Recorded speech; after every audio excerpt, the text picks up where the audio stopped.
Donc, nous vous proposons aujourd'hui une conférence que M. Mazières va vous présenter. L'année dernière, j'ai présenté M. Mazières en disant que la conférence était extrêmement d'actualité. Je pense que le sujet est toujours d'actualité et intéresse bon nombre d'entre vous. Un public très éclectique aujourd'hui. Donc, il y a des formations RH, il doit y avoir des masters spécialisés, des classes prépa, SPTEI. Oui? Non? Oui? Des informaticiens. Voilà. Peut-être quelques ingénieurs par-ci par-là. Donc voilà, vous avez un panel très diversifié. Et une grande première, puisque là-haut, vous avez toute une équipe qui est en train de faire une diffusion live sur Internet. Ou au moins un essai. Bientôt, on pourra suivre les causeries partout dans le monde via Internet. Vous vous rendez compte ?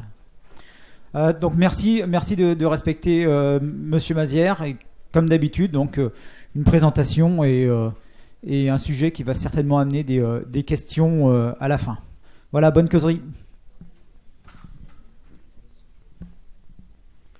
Bien, bonjour à tous. Donc je vais vous parler de l'Union européenne et de ce qu'elle est aujourd'hui. En particulier, on va essayer de voir ce qui marche, ce qui réussit, et puis les problèmes qu'il y a actuellement. Et vous savez sans doute que des problèmes, il y en a beaucoup. L'Europe est de plus en plus critiquée.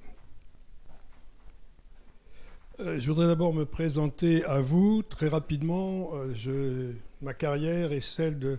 J'ai été ce qu'on appelle un lobbyiste. Un lobbyiste, en français, c'est un très vilain mot, très péjoratif. À Bruxelles, ça n'allait pas du tout. À Bruxelles, ça n'allait pas du tout. En France, l'administration française considère qu'elle sait quel est le bien public, qu'est-ce qu'il faut pour la France. Et donc, tous les gens qui représentent des intérêts privés sont considérés comme des manants qui ne vont pas dans le bon sens. À Bruxelles, au contraire, les fonctionnaires pensent qu'ils n'ont pas la science infuse et donc sont prêts à écouter tous les avis pour, contre, blanc, noir, etc. et ensuite faire leur choix. Donc j'ai été lobbyiste d'abord pour la sidérurgie française, ensuite pour la construction navale française, pour les fabricants de bateaux de plaisance, et puis ensuite en dirigeant un organisme basé à Bruxelles qui faisait la promotion du transport maritime. Maintenant, j'ai pris ma retraite, mais je continue à avoir quelques clients à Bruxelles qui ont parfois des problèmes. Et puis, je développe des cours dans des écoles techniques ou commerciales pour expliquer aux jeunes ce qu'est l'Europe. Alors, l'Europe, d'abord, qu'est-ce que c'est rapidement ? C'est 28 pays, le dernier entré étant la Croatie en 2013. Et c'est aussi 24 langues. Et c'est un des problèmes de l'Europe, car tous les documents officiels doivent être traduits dans les 24 langues. C'est aussi un problème parce que à Bruxelles, il y a des réunions tous les jours. Il y a des centaines de réunions tous les jours. Alors, dans certaines grandes réunions, celles du Conseil des ministres ou du Parlement européen, il n'y a pas de problème, il y a traduction simultanée. Mais dans la plupart des autres réunions, il n'y a pas de traduction. Parce qu'il faudrait trop d'interprètes. Donc chacun, en théorie, peut parler dans sa langue. Finalement, comme vous le savez sans doute, une langue s'est imposée. Et dans les réunions, on parle toujours anglais. Ce n'était pas le cas au début, on parlait français. C'était la belle époque où on n'était que 6 pays, où la France était un petit peu à l'origine de la création de l'Europe. L'Angleterre n'y était pas, donc on parlait français. Maintenant, c'est terminé, tout le monde parle anglais. L'Europe, c'est également 4 200 000 habitants, 4 200 000 km², excusez-moi. C'est plus de 500 millions d'habitants, l'Allemagne étant le plus peuplé. C'est le premier PIB mondial. Je pense que vous savez ce que c'est que le PIB. C'est la valeur de tous les biens et produits créés dans un pays. Donc nous sommes le premier PIB mondial devant les États-Unis. L'Europe est le deuxième exportateur mondial derrière la Chine. Et l'Europe est le deuxième importateur mondial derrière les États-Unis.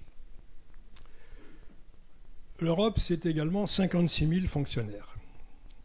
Vous entendrez souvent dire que l'Europe est un nid de fonctionnaires très administratifs, qu'il y a beaucoup trop de monde qui y travaille. Il n'y en a que 56 000 pour s'occuper de 28 pays. En France, au total, nous avons 5,5 millions de fonctionnaires. Alors vous me direz qu'ils n'ont pas les mêmes activités. Il y a tous les problèmes des collectivités en France, etc. Mais il n'empêche, pour l'Europe, 56 000, c'est pas beaucoup. C'est pas beaucoup. Et d'ailleurs, les salaires des fonctionnaires européens représentent 6% du budget européen. En France, les salaires des fonctionnaires, c'est 45% du budget français. Donc, voilà une idée qu'il faut se retirer de la tête. L'Europe n'est pas quelque chose de très administratif. L'Europe a des symboles, un drapeau, 12 étoiles disposées en cercle, que vous voyez ici. Au début, on faisait comme les États-Unis. Chaque fois qu'il y avait un nouvel État, on ajoutait une étoile. Et puis, arrivé à 12, on a décidé de s'arrêter là. Il y a un hymne européen. C'est l'Ode à la joie, extrait de la 9e symphonie de Beethoven. Il y a une journée de l'Europe. C'est le 9 mai. Le 9 mai parce que c'est le 9 mai 1950 que M. Schuman, ministre français des Affaires étrangères, a appelé l'Europe à mettre en commun ses productions de charbon et d'acier. Ça a été le début de la création de l'Europe. Et enfin, l'Europe a une devise, c'est « Unis dans la diversité ». C'est une devise qui me paraît bonne, car les 28 pays dont je vous parlais sont effectivement extrêmement divers quant à la langue, quant à la mentalité, quant à la situation physique, quant à la taille, etc., etc. Et on essaie d'aller vers l'unité. Je dis bien on essaie, on est loin d'y être arrivé, il y a beaucoup d'obstacles, on en parlera d'ailleurs tout à l'heure, mais on essaie d'aller vers l'unité. Donc l'Union, c'est 28 pays, mais ces 28 pays ne sont pas arrivés immédiatement. Au départ, on était 6, la France, l'Allemagne, l'Italie et les 3 pays du Benelux. Il a fallu attendre 15 ans pour l'entrée du Royaume-Uni, de l'Irlande et du Danemark. 81, c'est la Grèce. La Grèce qui a dû attendre pour entrer que la dictature des colonels cesse.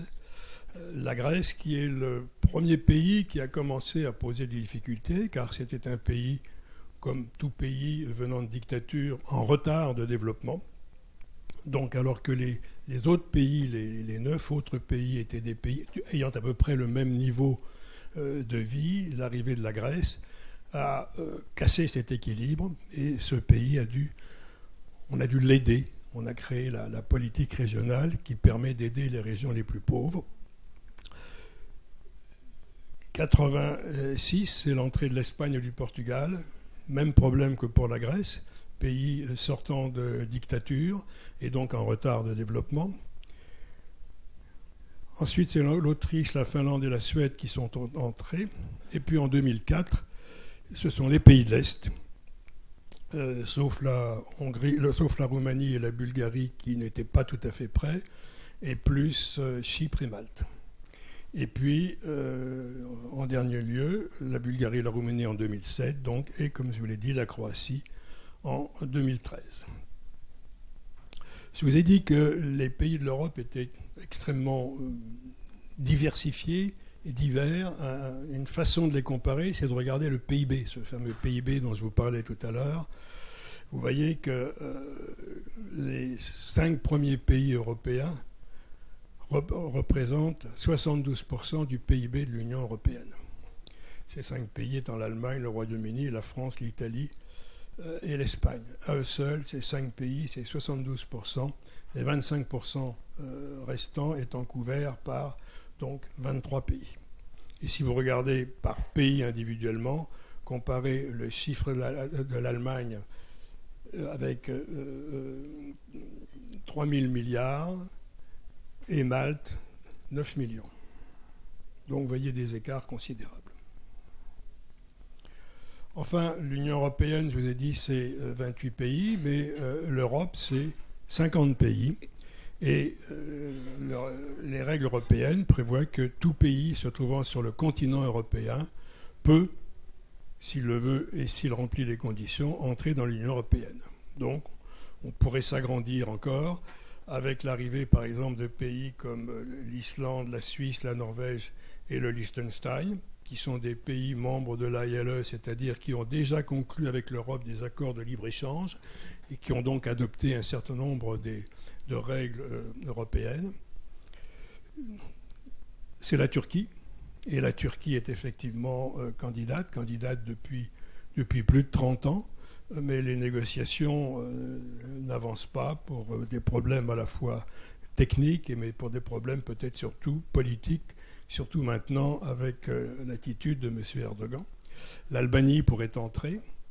Les pays de l'ancienne Yougoslavie, et tous effectivement sont actuellement candidats, comme la Macédoine, la Serbie, la Bosnie-Herzégovine, le Monténégro et le Kosovo. Ces pays sont candidats, mais pour l'instant, les négociations continuent et n'ont pas pu être conclues.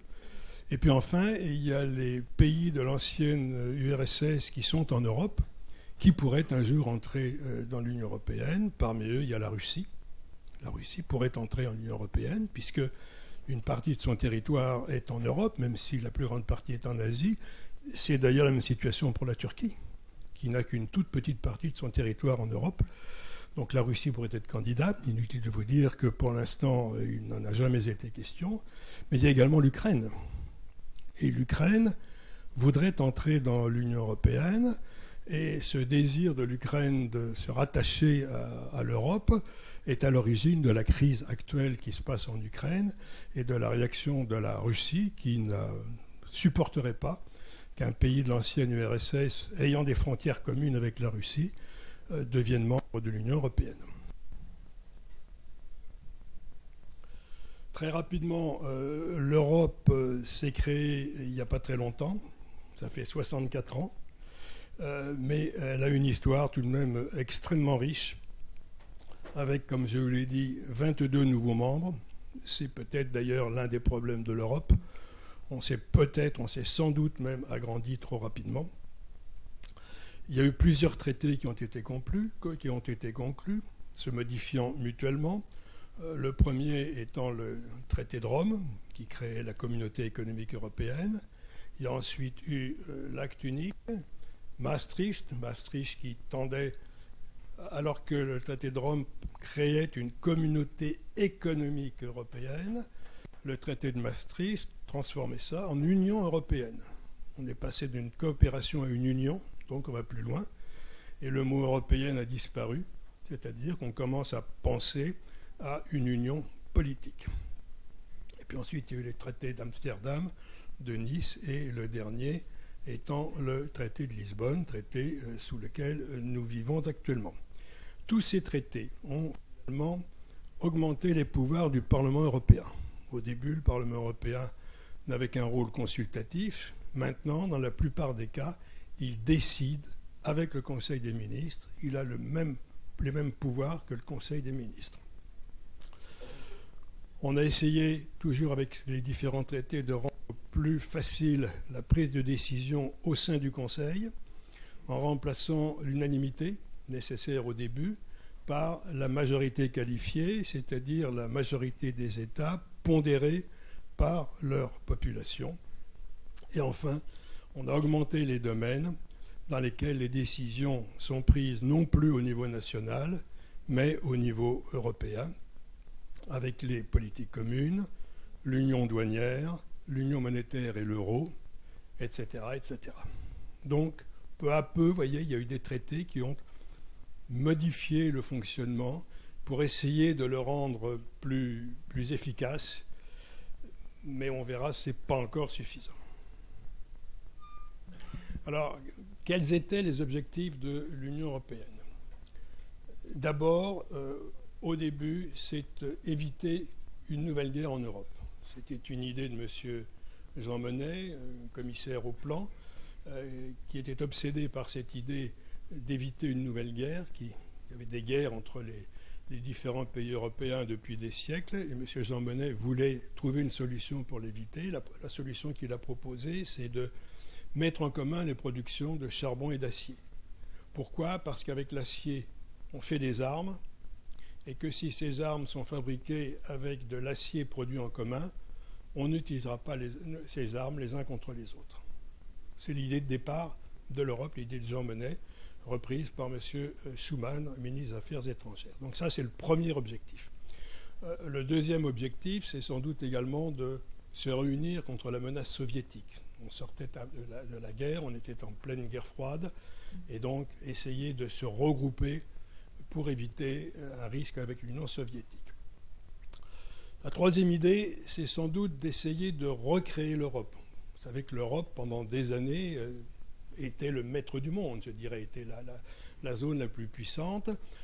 En 1914, 90% de la surface terrestre était possédée par des pays européens sous forme de colonies.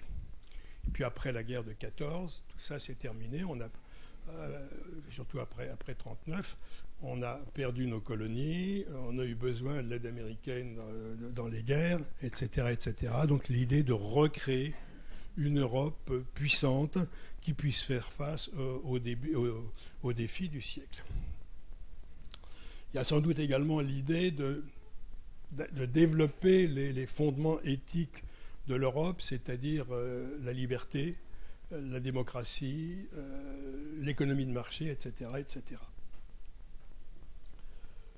L'idée de l'Europe, encore une fois, au début, je vous l'ai dit, c'était une communauté économique. On ne pensait qu'aux problèmes économiques, on ne pensait pas à une union politique.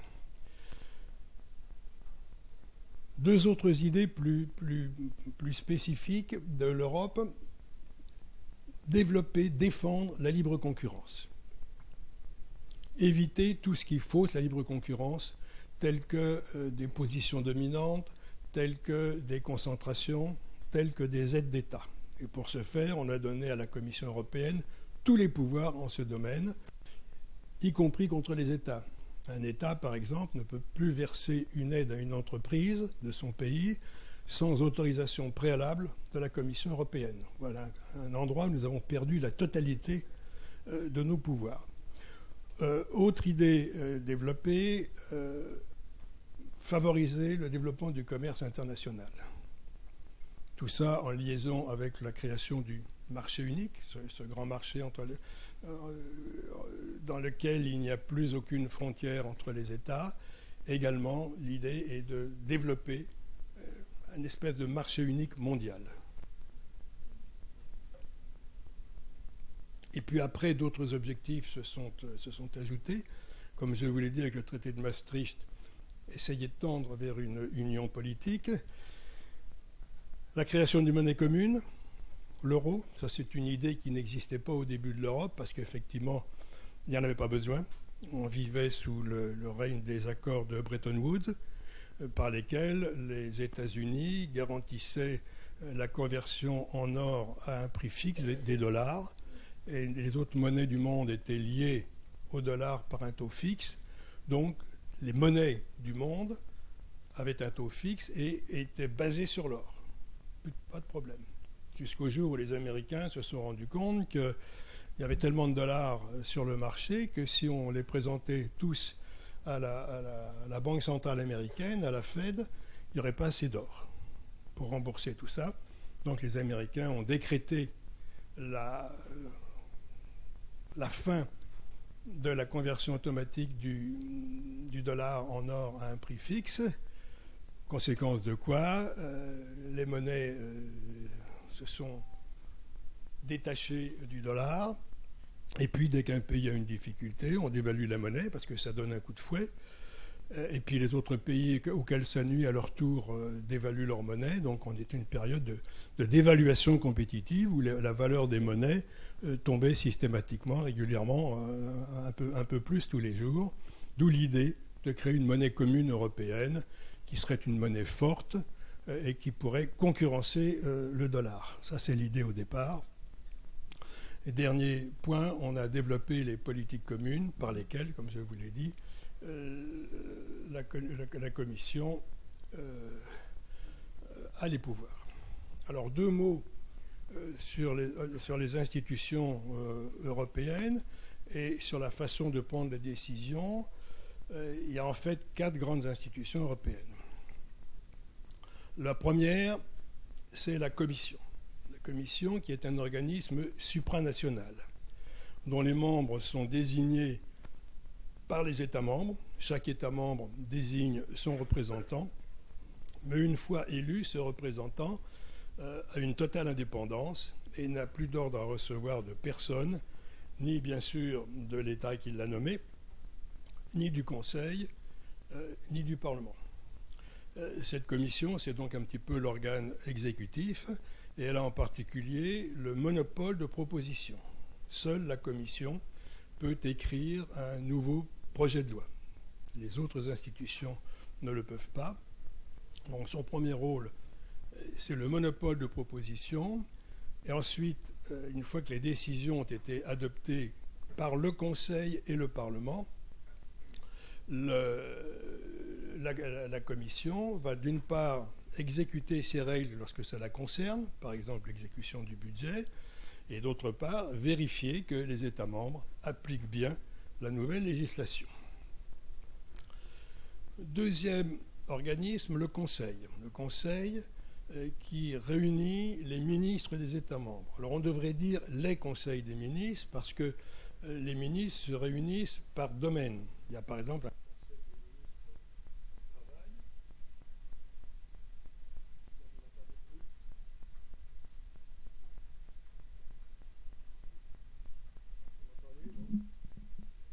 On va prendre celui-là. Il marche. Oui. Il y a par exemple un conseil des ministres travail qui réunit tous les ministres du travail, un conseil des ministres affaires étrangères qui réunit les ministres des affaires étrangères. Le rôle de ce conseil, c'est d'adopter les lois européennes et d'adopter le budget en liaison avec le Parlement européen. Troisième institution, le Parlement européen, qui, comme je vous l'ai dit au départ, n'avait qu'un pouvoir de consultation, mais qui, depuis 1979, il est élu au suffrage universel. Et depuis, on a peu à peu augmenté les pouvoirs de ce Parlement. Et maintenant, les décisions sont prises en commun par le Conseil et le Parlement. Le Conseil et le Parlement doivent adopter le même texte. C'est ce qu'on appelle la cogestion. Pour ce faire, il y a un système de navette entre les deux organisations, jusqu'au moment, encore une fois, où ces deux organisations se mettent d'accord sur un même texte. Le quatrième, c'est le Conseil européen qui, lui, réunit les chefs d'État et de gouvernement et qui a pour rôle de prendre des initiatives pour relancer l'Europe et de faire des arbitrages quand une question n'est pas réglée au niveau du Conseil. Donc voilà très rapidement quelles sont les institutions européennes. Encore une fois, trois grandes institutions, l'une supranationale qui fait les propositions, et les deux autres, le Conseil qui représente les États et le Parlement qui représente les citoyens, qui adoptent en commun les nouveaux textes. Alors, très rapidement, maintenant, qu'est-ce qui marche et qu'est-ce qui ne marche pas au sein de l'Union européenne? Premier grand succès, le marché unique des marchandises. Ça fonctionne très bien. On a supprimé toutes les frontières. On a supprimé toutes les autres barrières, comme par exemple les barrières administratives ou les barrières techniques. Je prends un exemple. Au début, on a supprimé les frontières. On a pensé que ça suffisait pour garantir la libre circulation. Sauf qu'il était possible à un État de dire, pour des raisons de sécurité, ce produit, je le refuse. Parce qu'il n'a pas les mêmes normes que dans mon pays, et je ne suis pas sûr qu'il soit aussi valable. C'était le cas, par exemple, pour les voitures. Donc, pour supprimer cet obstacle technique, on a normalisé au niveau européen tous les éléments des voitures. Ce qui fait qu'aujourd'hui, une nouvelle voiture italienne respecte les mêmes normes que les voitures françaises. Donc ça, c'est un succès. Pardon ? Pardon ?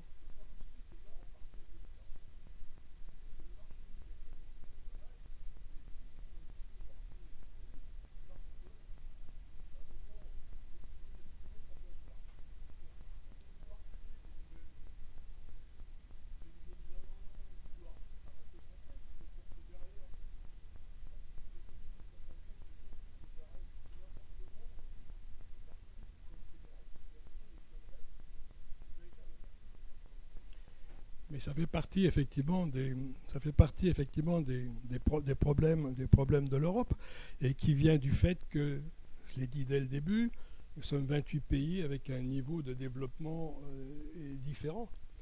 Mais à partir du moment où on décrète la libre circulation des marchandises, la libre circulation des investissements, vous ne pouvez pas l'éviter.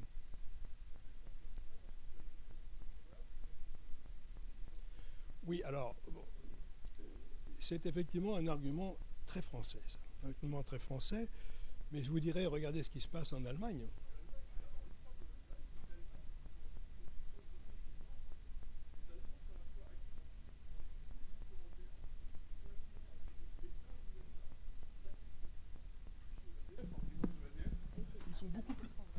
Ils sont beaucoup plus actionnaires que nous sur des groupes industriels.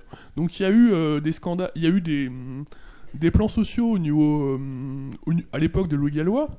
Et ce qui s'est passé au départ, on devait virer plus d'Allemands que de Français parce que les sites n'étaient pas rentables. Les Allemands ont dit non. Pourquoi ? Parce qu'ils sont majoritaires au capital, et dès que vous êtes majoritaire au capital, vous avez la primauté des décisions. Mais là, vous citez un cas très particulier. Vous citez le cas de ADS, qui est une entreprise commune. Mais je ne suis pas sûr que les Allemands aient davantage de capital que nous dans ADS. Tout ça, ça serait à vérifier, à mon avis. Après, c'est les régions allemandes qui sont plus puissantes que les régions françaises. Tout à fait d'accord. Mais encore une fois, c'est pas parce que on n'est pas bon que c'est la faute à l'Europe. C'est facile de dire c'est la faute à l'Europe. C'est comme lorsque nos hommes politiques, quand il y a un problème, disent ah ben c'est pas ma faute, c'est pas notre faute, c'est la faute à l'Europe. C'est jamais la faute de l'Europe. Parce que, non, l'Europe, quand on dit l'Europe, c'est la Commission, bien sûr, qu'on veut dire. Hein. La Commission, je vous l'ai dit, elle ne fait que proposer. Ensuite, les décisions sont adoptées par le Conseil. Donc, c'est bien les États. Alors, ce qui est vrai, c'est qu'on est 28, que les décisions sont prises à la majorité qualifiée et qu'on peut se trouver dans la minorité. Je suis bien d'accord avec vous. Mais à partir du moment où on veut réunir les forces, réunir plusieurs pays parce qu'on considère qu'il y a un avantage, il faut en tirer également les conséquences et reconnaître qu'il y a des inconvénients, mais que c'est peut-être aussi un petit peu notre faute. C'est peut-être un peu notre faute. D'ailleurs, actuellement, l'Europe, depuis des années, demande à la France de se réformer. Et la France ne le fait pas. Elle l'a fait avec son code du travail actuellement. Oui, en partie. Mais si vous discutez avec des directeurs des relations humaines de grandes entreprises, ils vous disent que bon, c'est un tout petit peu mieux, mais c'est pas ça qui va permettre qui va permettre de réembaucher, car il est toujours aussi difficile de débaucher. Or, un problème de la France, c'est que si vous avez des problèmes, si l'entreprise veut embaucher, et si demain il y a une crise, elle ne peut pas envoyer le personnel, ou ça lui coûte une fortune. Donc on n'embauche pas. Et en Allemagne, c'est possible, parce que actuellement, les Allemands se sont mis en grève illimitée pour certaines branches d'activité pour demander je crois, une diminution du temps de travail. Ils veulent passer aux 24 heures actuellement. Je suis d'accord avec vous, mais la différence, c'est qu'effectivement, en France, quand il y a une grève, on ne discute pas. On se met en grève et chacun reste sur ses positions. En Allemagne, c'est pas ça. En Allemagne, on commence par discuter. Là, effectivement, les discussions apparemment n'ont pas abouti à un accord, donc les syndicats disent on se met en grève. Mais la grève, on continue à discuter. C'est un moyen de pression, mais c'est le moyen utilisé pour effectivement faciliter les négociations. Là aussi, les mentalités sont différentes. Nous, en France, on a des syndicats, en particulier la CGT pour ne pas le nommer, qui sont contre tout ce qui est pour et pour tout ce qui est contre, sans se poser de questions. Les syndicats allemands sont des syndicats éduqués, des syndicats qui savent comment fonctionne une entreprise. Et encore une fois, ils se mettent rarement en grève. Et quand ils se mettent en grève, c'est effectivement parce qu'il n'y a pas d'autre solution.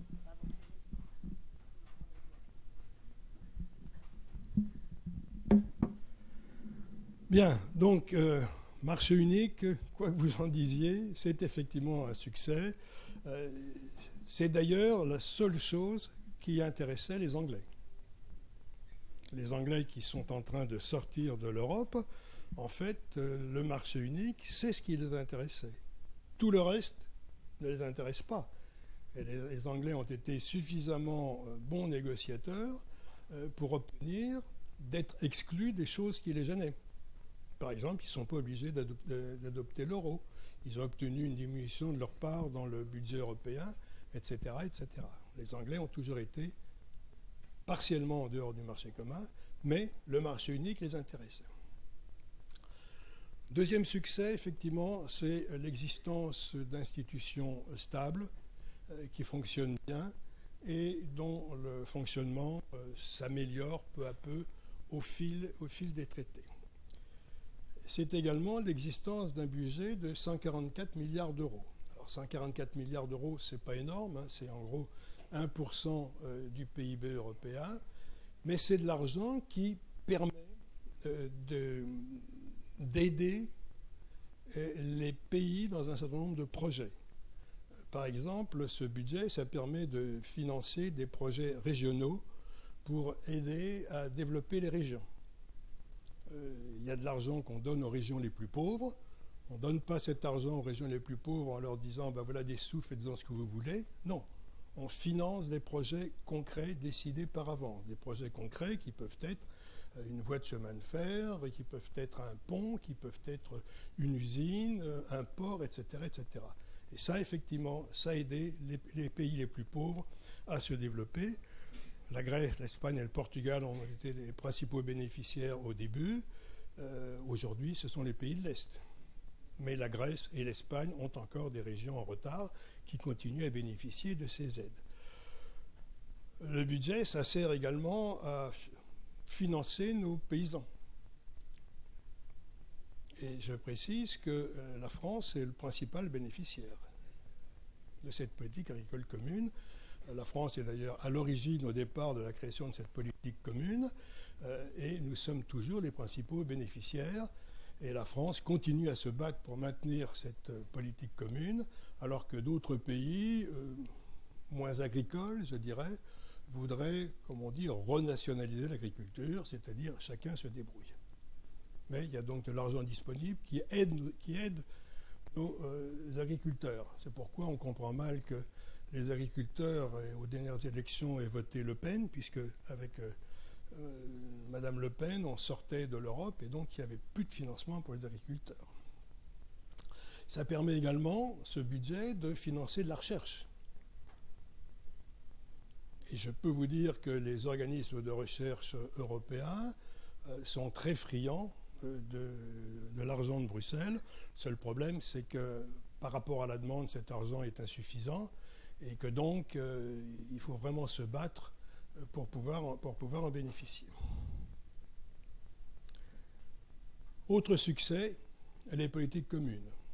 Je vous ai parlé de la politique régionale, c'est indéniable. Ça a aidé des pays en retard de développement à se développer. La politique agricole, je vais également de l'évoquer, étant précisé qu'aujourd'hui, on a tendance à diminuer les aides aux agriculteurs pour donner des aides pour le développement rural, c'est-à-dire sur les aspects qualitatifs et pour développer dans les zones rurales d'autres activités que l'agriculture. Dans les transports, là aussi, il y a eu de beaux succès. Il y a eu d'abord la libération du rail. Alors vous me direz que la SNCF n'est pas tout à fait d'accord. Je suis bien d'accord.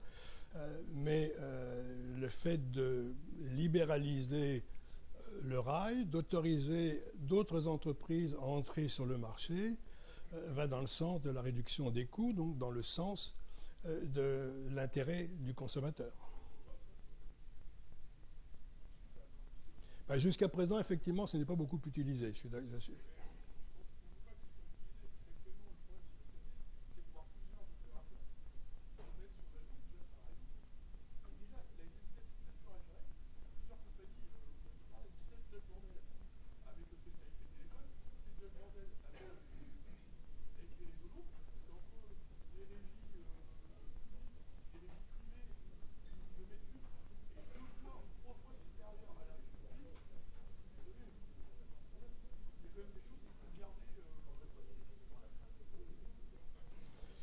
Moi, je suis pas d'accord avec vous. Hein. Je considère que cette libération du rail est une bonne chose.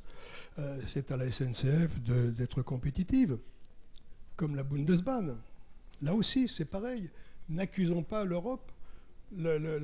Cette libéralisation du rail, elle s'est faite en 4 étapes. On a commencé par libéraliser le transport entre plusieurs États, puis le transport de marchandises entre plusieurs États, puis le transport de marchandises à l'intérieur des États. On a libéralisé le transport de voyageurs entre plusieurs États. Et demain, il a été décidé, à partir, je crois que c'est 2019, libéralisation du transport de voyageurs à l'intérieur d'un État. Donc, tout ça, ça a été décidé à l'avance. Que les entreprises se mettent à niveau pour être compétitifs. On a tendance toujours en France à dire il faut protéger, il faut protéger, il faut protéger. Dans d'autres pays, on ne protège pas, mais à ce moment-là, les entreprises sont plus compétitives. Autre problème, alors dans l'air, l'ouverture du ciel unique, ça a quand même permis l'émergence des compagnies low cost. Alors effectivement, c'est une concurrence pour Air France. Il faut qu'Air France se débrouille. D'ailleurs, ils sont en train de créer leur propre compagnie low cost. Les compagnies low cost, ça va dans le bon sens, dans le sens de la réduction des prix en faveur de l'usager. Autre succès, quand aujourd'hui votre train est en retard, quand votre avion, vous ne pouvez pas le prendre parce qu'il y a de overbooking, vous êtes indemnisé.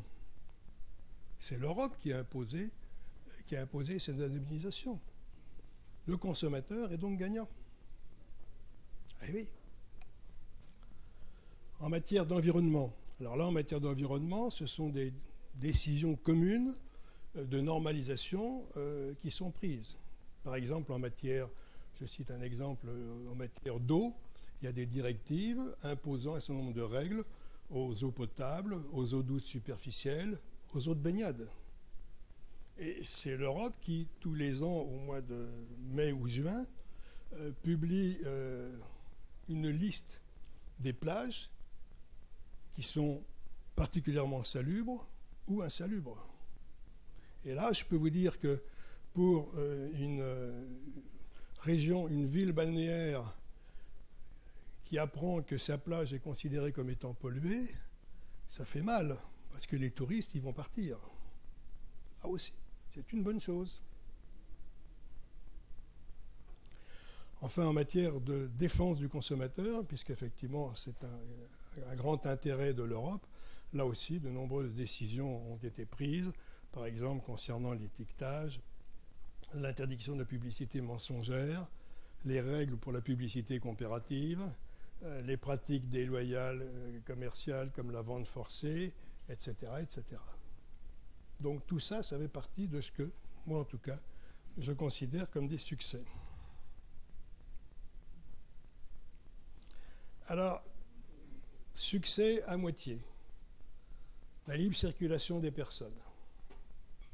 C'est vrai, mais là encore, par contre, tous les pays n'ont pas adhéré à la Convention de Schengen, notamment l'Angleterre, l'Irlande, la Bulgarie, la Roumanie, d'une part. Et puis deuxièmement, on va y revenir tout à l'heure, on n'arrive pas à gérer l'immigration massive qu'on connaît depuis quelques années. L'Europe, je vais y revenir tout à l'heure, n'arrive pas à trouver une solution, à se mettre d'accord. Deuxièmement, l'euro. L'euro, c'est bien. C'est bien, mais d'abord, l'euro n'a jamais concurrencé le dollar. Dans les négociations commerciales internationales, tout est toujours coté en dollars. Le pétrole est coté en dollars, les avions sont cotés en dollars, c'est pas en euros. L'euro, d'autre part, c'est une monnaie qui est adoptée non pas par les pays européens, mais par 19 de ces pays seulement. Les autres n'y sont pas. L'Angleterre et le Danemark parce qu'ils ne veulent pas y être. La Suède parce que la population suédoise par référendum a refusé, et puis la plupart des pays de l'Est parce qu'ils ne remplissent pas les conditions.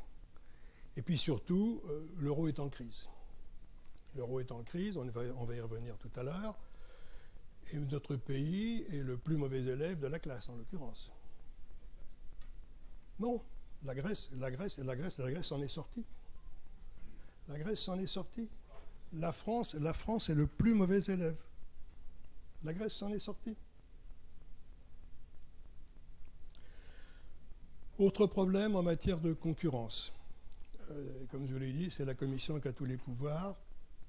Et là, certains pays, dont notre pays, se plaignent que la Commission est trop restrictive et qu'elle peut empêcher certaines concentrations européennes qui nous défavorisent par rapport à ce qui se passe dans d'autres pays où les règles ne sont pas aussi strictes. Donc il est plus difficile en Europe de créer une très grosse entité puissante par rapport à ce qui se passe dans d'autres pays. De même, la politique commerciale extérieure est une politique, comme je vous l'ai dit, on veut développer le commerce international, donc c'est une politique ultralibérale. Et la France se plaint qu'effectivement, on ouvre trop les frontières et qu'on ne sait pas se défendre contre les pratiques de certains pays comme la Chine, pour ne pas la nommer. Et il semble que la Commission commence à s'en rendre compte et qu'elle commence à parler effectivement maintenant d'un aménagement de la mondialisation. Et elle a renforcé d'ailleurs ces règles de l'antidumping. L'aide à la recherche, comme je vous l'ai dit, c'est très bien, c'est très utile, mais il n'y en a pas assez.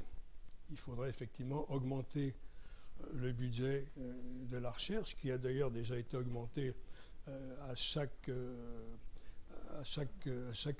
nouvelle période de programmation, mais ce n'est pas encore suffisant. Mais pour l'instant, l'Europe considère qu'il y a d'autres éléments beaucoup plus importants que la recherche qui nécessitent de l'argent. J'en viens maintenant aux échecs et aux crises. Alors des crises, l'Europe en a connu beaucoup. Mais d'abord, les échecs, je dirais, c'est l'incapacité de se mettre d'accord pour une politique commune en matière économique, sociale, fiscale et de sécurité sociale. On n'a pas de politique commerciale, on n'a pas de politique économique commune. On n'a pas de politique fiscale commune. En matière de sécurité sociale non plus. D'où des risques de dumping social et de dumping fiscal. On peut craindre, ceci étant, que l'unité fiscale ne soit pas pour demain. Car pour mettre au point une politique commune fiscale, il faut l'unanimité. Et je pense que la plupart des États ne sont pas prêts à abandonner leur pouvoir en matière fiscale, car la fiscalité, l'argent, c'est le nerf de la guerre. Donc je pense que malheureusement, on n'est pas prêt d'aboutir à des règles. De même en matière de sécurité sociale, où il faut toujours l'unanimité, je pense que les pays de l'Est ne sont pas prêts à abandonner les faibles taux de sécurité sociale qui favorisent le faible coût de leurs entreprises. Il n'y a pas de politique commune de défense. Il n'y a pas de diplomatie commune. Le traité de Lisbonne avait donné de l'espoir de ce côté-là parce que le traité de Lisbonne créait un haut représentant pour les affaires étrangères dont on pensait qu'effectivement, avec un gros état-major, dont on pensait qu'effectivement il pourrait parler au nom de l'Europe. Malheureusement, ce haut représentant est choisi par le Conseil européen, c'est-à-dire par les chefs d'État et de gouvernement. Et les chefs d'État et de gouvernement ont choisi 2 fois des personnages palos, n'intervenant que rarement. Tout cela pour que les chefs d'État, M. Sarkozy, M. Hollande ou M. Macron par exemple, puissent parler au nom de l'Europe dans les instances internationales. Donc, on n'a pas de politique diplomatique commune, on n'a pas de politique de défense commune. Pour la petite histoire, après la création de la CECA, M. Jean Monnet, voulant aller plus loin, a proposé de créer une armée commune européenne, parce que là, effectivement, c'est la meilleure façon d'éviter une guerre. Donc M. Monnet, français, convainc M. Schuman, français, qui appelle les autres pays à créer cette armée commune. Le problème, c'est qu'un nouveau traité européen, ça nécessite non seulement que les États signent le traité, mais également que les populations le ratifient. Et lorsque la ratification de la Communauté européenne de défense, puisqu'elle s'appelait comme ça, est arrivée devant le Parlement français, le Parlement français a dit non. Il a dit non pour deux raisons. D'une part, les communistes. Alors les communistes, on peut comprendre, une forte armée européenne, c'était un danger pour l'Union soviétique. Et ensuite, les gaullistes, ils sont opposés. Les gaullistes, parce que le général de Gaulle, qui était au pouvoir à ce moment-là, avait une obsession, comme vous le savez tous, la grandeur de la France. Et il considérait que pour qu'un pays soit grand, il fallait qu'il soit fort, et donc qu'il ait une armée. Et que si l'armée française était diluée dans une armée européenne, la France ne serait plus un grand pays. Et donc, les gaullistes ont voté contre. Le traité n'a pas été adopté. Donc, et depuis lors, aucun nouvel essai n'a été fait en matière de défense. Et comme vous le savez, chaque État fait ce qu'il veut. La France est allée en Afghanistan, mais pas en Irak. La France est allée seule au Mali. La France est allée seule avec l'Angleterre en Libye, etc., etc. Chacun fait ce qu'il veut.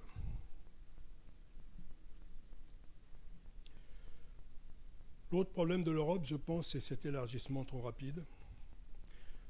On est passé trop rapidement de 6 à 28 membres sans que les institutions aient été améliorées suffisamment pour que cela fonctionne mieux. C'est sans doute une très grosse erreur, mais c'est une erreur commune à tous nos chefs d'État et de gouvernement, qu'ils soient de gauche, de centre ou de droite, car dès qu'un État quittait une dictature, dès qu'un État adoptait l'économie de marché, tous les chefs d'État disaient « ces pays doivent entrer dans l'Europe ». Donc on a agrandi l'Europe très rapidement. Et enfin, autre problème de l'Europe, c'est l'incapacité à faire face aux crises actuelles, comme je vous le disais. Alors les crises, l'Europe en a connu beaucoup depuis qu'elle existe. Il y a eu la crise de la chaise vide en 1965. Là, c'était le général de Gaulle qui n'était pas content d'un projet de modification de la politique agricole commune et qui a dit, puisque c'est comme ça, je n'assisterai plus aux réunions du Conseil. Et comme à l'époque, la décision était prise d'unanimité, si un pays était absent, on ne pouvait pas avoir l'unanimité, donc l'Europe était bloquée. Et donc, dans l'entretemps, des discussions ont eu lieu en coulisses, bien sûr, avec la France, et de Gaulle a obtenu qu'un pays puisse dire si un projet de décision de l'Europe est contraire à mes intérêts vitaux, j'ai le droit d'y mettre mon veto. C'est ce qu'il a fait. Et il est revenu autour de la table. Une autre crise, c'était le compromis budgétaire de Fontainebleau. En 1984, Mme Thatcher a dit « I want my money back », c'est-à-dire « je ne veux pas payer à l'Europe plus que je ne reçois ». Là aussi, il y a eu de longues négociations et les Anglais ont obtenu gain de cause, comme d'habitude, et de sorte que leur participation au budget européen a été réduite.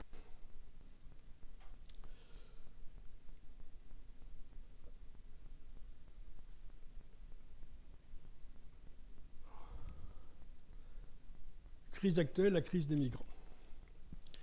Vous savez que depuis quelques années, à cause des guerres, de la pauvreté, il y a un développement considérable de l'immigration en Europe, immigration clandestine, qui arrive essentiellement via l'Italie, avec des bateaux de fortune qui viennent de Libye, et via la Grèce en provenance de Turquie. l'Europe, à ce jour, n'a pas trouvé de solution pour régler ce problème des migrants. La règle, c'est qu'un État est responsable de ses frontières extérieures. Donc, l'Italie, par exemple, est responsable de ses frontières extérieures. L'Italie a dit, écoutez, moi, je ne peux plus faire face. Tous les jours, il y a des bateaux qui arrivent, sur des bateaux branlants. Je ne peux rien faire.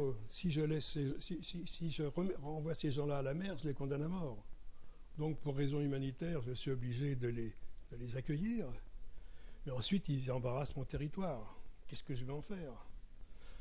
Avec la Grèce, le même problème. Alors, l'Europe a essayé toute une série de solutions, en particulier créer des quotas, c'est-à-dire obliger les autres États à accueillir un certain nombre de migrants en provenance d'Italie et de Grèce.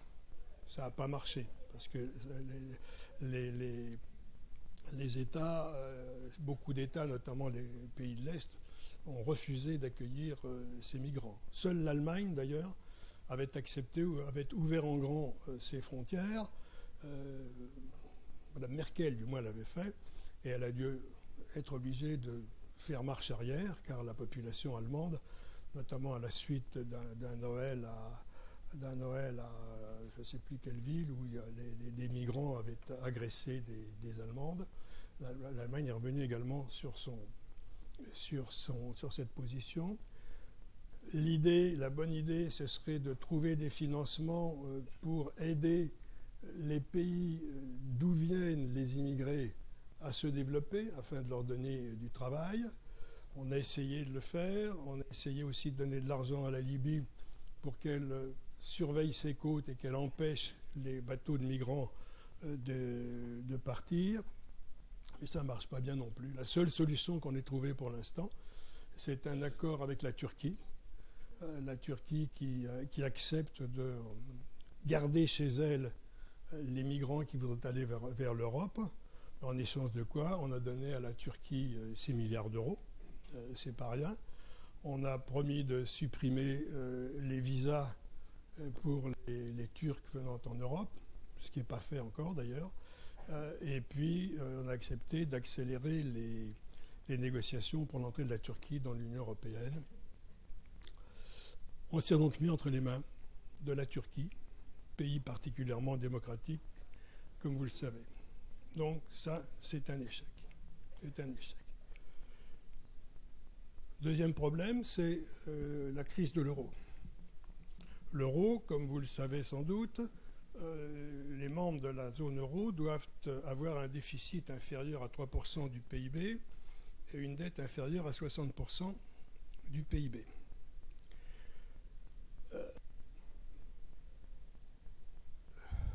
La Grèce, que vous mentionniez tout à l'heure, on a découvert subitement, en 2009, qu'elle avait triché. Elle avait triché et elle n'aurait pas dû entrer dans la zone euro parce qu'elle ne remplissait pas les conditions. Donc elle a triché. Quand on s'en est rendu compte, il était trop tard et le déficit était monté à 16 ou 17%. La Grèce a été menacée de faillite. Elle a appelé au secours et après hésitation, on leur a prêté de l'argent. Et puis ensuite, ça a été la même chose pour l'Irlande, puis le Portugal, puis Chypre. Entre-temps, la Grèce est revenue quémander 2 fois pour recevoir davantage d'argent.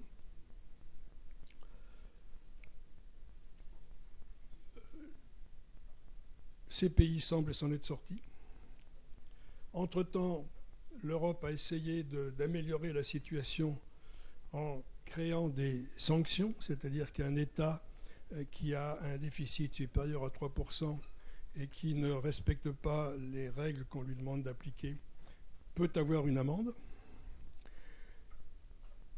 Le problème, c'est que l'Europe n'ose pas appliquer ces règles, notamment aux 2 pays qui sont en déficit actuellement, le nôtre et l'Espagne.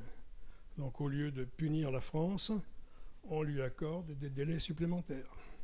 Vous savez qu'on a un délai jusqu'à cette année pour revenir à 3%. M. Macron nous a promis qu'on serait à 3%. Certains se demandent si vraiment ce sera le cas. On n'augmente pas les impôts, c'est très bien, mais donc le déficit augmente, à moins de baisser les dépenses. Et je pense personnellement que sur cet aspect, M. Macron n'est pas très bavard. Je ne vois pas très bien qu'est-ce qu'il va faire pour réduire nos dépenses. Donc, voilà encore un problème. L'Europe se donne des règles, mais n'ose pas les appliquer. Je reconnais qu'il est difficile d'appliquer ces règles, d'ailleurs, car un État qui est en déficit, si on lui impose une amende, on va encore accroître son déficit. Donc c'est un petit peu délicat. Mais donc, là encore, c'est une crise. Et puis, peut-être le plus grave, c'est cet euroscepticisme qui se développe en Europe. On l'a vu en particulier au Parlement européen, où 82 députés sont des eurosceptiques, dont 23 Français, 24 Anglais. Sont des gens qui se sont fait élire pour détruire l'Europe, je dirais. Alors pourquoi cet euroscepticisme ? Alors je pense que l'une des premières raisons, c'est sans doute, je l'ai déjà évoqué plusieurs fois, cet élargissement trop rapide, qui fait qu'on a de plus en plus de mal à prendre des décisions et à trouver un accord entre ces pays si différents. Deuxièmement, j'ai évoqué les pays ayant des difficultés financières, comme la Grèce, le Portugal et autres. Ces pays, pour leur prêter de l'argent, on leur imposait un plan d'austérité, afin qu'ils reviennent dans les clous et un budget à 3%. Or, un plan d'austérité, ça veut dire quoi ? Ça veut dire augmentation des impôts, et ça veut dire réduction des dépenses publiques. Et ces deux actions, c'est le contribuable qui les paye, avec un développement du chômage et avec des impôts supplémentaires. Donc là aussi, la réaction vis-à-vis de l'Europe est totalement négative. Autre raison de l'euroscepticisme, sans doute, c'est qu'on considère que l'Europe n'est pas démocratique. En effet, la Commission européenne, elle n'est pas élue. Elle est nommée. Elle est indépendante et elle n'est pas responsable. Donc on considère que ces gens-là peuvent prendre des décisions dont les conséquences leur échappent complètement. L'impression également que c'est la Commission qui décide. Je vous l'ai dit tout à l'heure, les États, quand il y a un problème, disent que c'est la faute de l'Europe. Je répète, c'est pas vrai. Ça, c'est pas vrai. Encore une fois, les décisions, la Commission, elle se contente de faire des propositions. Ce sont les États et le Parlement qui décident. Et puis on a l'impression, certains ont l'impression que la volonté populaire n'est pas respectée. Un exemple récent, le projet de constitution qui a été présenté, c'était en 2004 je crois, qui a été rejeté par référendum par la France et les Pays-Bas. Et puis après, M. Sarkozy, président de la République, a proposé un mini-traité pour remplacer cette constitution et l'a fait adopter non pas par référendum, mais par vote du Parlement. Et donc on a l'impression, enfin certains ont l'impression que, on a rejeté la Constitution, mais le traité de Lisbonne, c'est la même chose. Ce qui n'est pas tout à fait vrai, mais on peut comprendre effectivement qu'à partir du moment où on demande un référendum qu'il est négatif et qu'on propose autre chose qu'on fait adopter par le Parlement, parce que le Parlement c'est plus facile à manœuvrer que la population, on a l'impression de s'être fait blouser. Et puis, on critique aussi l'Europe pour un excès de normalisation mal comprise. On cite souvent la taille des tomates ou la longueur des concombres. C'est vrai que ça peut paraître ridicule, mais là aussi, ce n'est pas la Commission. La normalisation, elle est décidée dans un comité de normalisation auquel participent les experts des États membres. Donc, si les experts des États membres trouvent utile de régler la taille des tomates, ce n'est pas la faute à la Commission. Donc vous voyez, on accuse la Commission de tous les maux quand elle ne le mérite peut-être pas. Alors pour terminer, quelques mots sur le Brexit. Comme vous le savez, c'est le traité de Lisbonne qui a prévu la possibilité pour un État de quitter l'Europe. Et M. Cameron, Premier ministre anglais, a sauté sur l'occasion pour dire moi, j'envisage de partir de l'Europe. Et en fait, l'intérêt de M. Cameron, c'était de négocier pour obtenir de nouveaux avantages. C'est ce qu'ont fait les Anglais depuis qu'ils sont dans l'Europe. On négocie pour obtenir de nouveaux avantages. Et effectivement, Cameron a obtenu un certain nombre d'avantages des États membres. Notamment, dans les traités, il est prévu qu'on doit faire un effort pour aller vers une Europe toujours plus unie. Les Anglais ont obtenu de ne pas être tenus par cette promesse. Ils ont obtenu que les parlements nationaux aient leur mot à dire. Ils ont obtenu que dans le domaine de l'euro, dans lequel ne sont pas les Anglais, ils peuvent influencer les décisions. Et puis, il a obtenu également que pendant 7 ans, la prestation sociale perçue par les travailleurs européens en Grande-Bretagne et leurs enfants puisse être réduite. Donc il a obtenu satisfaction. Et il a dit, dans ces conditions, on peut rester dans l'Europe. Mais il avait décidé de faire un référendum, et le référendum, malheureusement, lui a donné tort. Une majorité d'Anglais s'est déclarée contre l'Europe, avec d'ailleurs des régions qui étaient à fond pour l'Europe. Par exemple, le Pays de Galles, l'Écosse, l'Irlande et même Londres. Mais le référendum compte, donc à ce moment-là, on est obligé de tenir compte de cette décision populaire et il faut que les Anglais invoquent le fameux article 50 du traité de Lisbonne demandant à sortir. Mais ça a pris un peu de temps parce qu'entre-temps, Cameron a démissionné, il a été considéré qu'il était désavoué. Un certain nombre d'autres personnalités, y compris favorables au Brexit, ont démissionné. Et finalement, c'est Mme Theresa May qui a été nommée le 13 juillet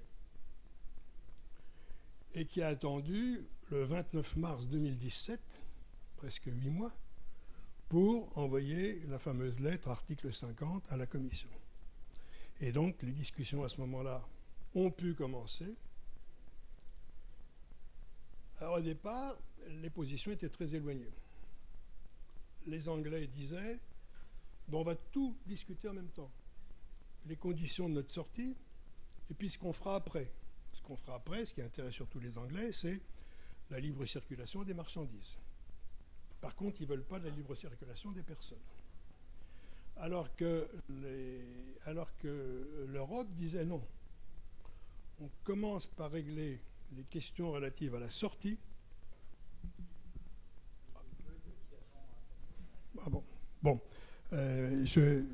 Je termine rapidement. Alors, donc, finalement, les discussions sont en cours. Apparemment, on s'est mis d'accord sur les questions de base que l'Europe considérait comme essentielles, c'est-à-dire pas de création de frontières entre les deux Irlandes, un accord au moins tacite sur le chèque que les Anglais auront à payer à l'Europe pour sortir, parce qu'ils ont pris un certain nombre d'engagements dans le budget européen qui s'étalent sur plusieurs années. Un accord aurait été trouvé. Et puis sur la situation des ressortissants anglais en Europe et vice-versa, où là aussi on aurait trouvé un accord. Donc maintenant, on va discuter sur le futur, qu'est-ce qui se passera après. Voilà. Je m'arrête là parce qu'effectivement, j'ai été un petit peu long. Excusez-moi.